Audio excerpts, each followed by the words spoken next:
ठिठोली कान्हा माने न सखी। खेलेला हमसे होली कान्हा माने न सखी।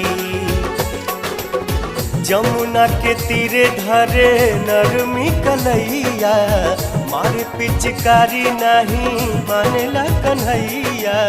भीजला हमरी चोली कान्हा माने न सखी। खूब करे ठिठोली